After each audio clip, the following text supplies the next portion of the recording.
Hi students, ఈరోజు ఒక important ఇన్ఫర్మేషన్తో మీ ముందుకు వచ్చాను. మనందరికీ ఆధార్ కార్డు ఉంది. ఇక మీదట మనం ఆధార్ కార్డుతో ఎలాంటి సేవలు పొందబోతున్నాం? ఇప్పుడు మన ఆధార్ కార్డు కొత్త దిశగా అడుగులు వేయబోతుంది. అదే ఆధార్ విజన్ 2032. ఇక మీదట ఆధార్ మనకు ఒక కార్డు మాత్రమే కాదు, మనకి డిజిటల్ వరల్డ్లో ఒక ఐడెంటిటీ. అసలు ఈ ఆధార్ విజన్ 2032 అంటే ఏంటి?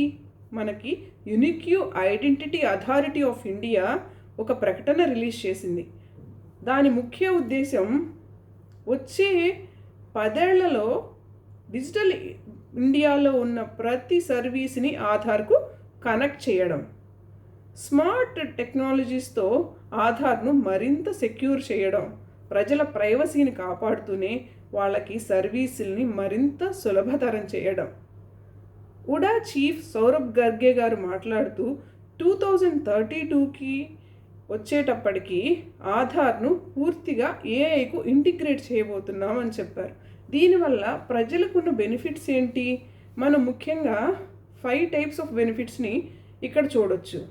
First one, security upgradation. Biometric లాంటి డేటా ఇంకా సెక్యూర్ చేయబడుతుంది. రెండోది వచ్చేటప్పటికి సర్వీస్ సింప్లిఫికేషన్. అంటే మనకి బ్యాంక్ సర్వీసెస్, ఎడ్యుకేషన్ సర్వీసెస్, అలానే రేషన్, హెల్త్, ఇలాంటివన్నీ ఒకే ప్లాట్ఫామ్లోకి తీసుకురాబడతాయి. AI integration.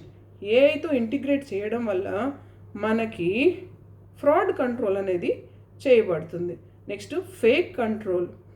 డిజిటల్ వెరిఫికేషన్ ద్వారా మనకి చీటింగ్స్ నివారించబడతాయి. Next one, remote access.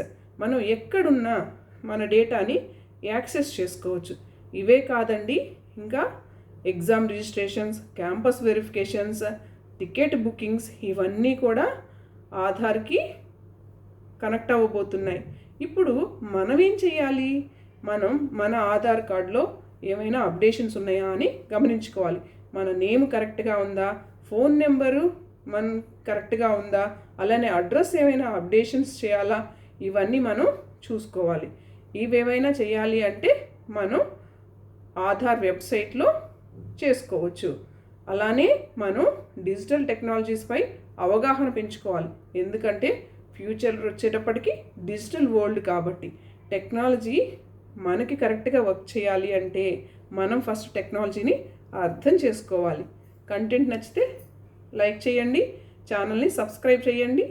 Thank you.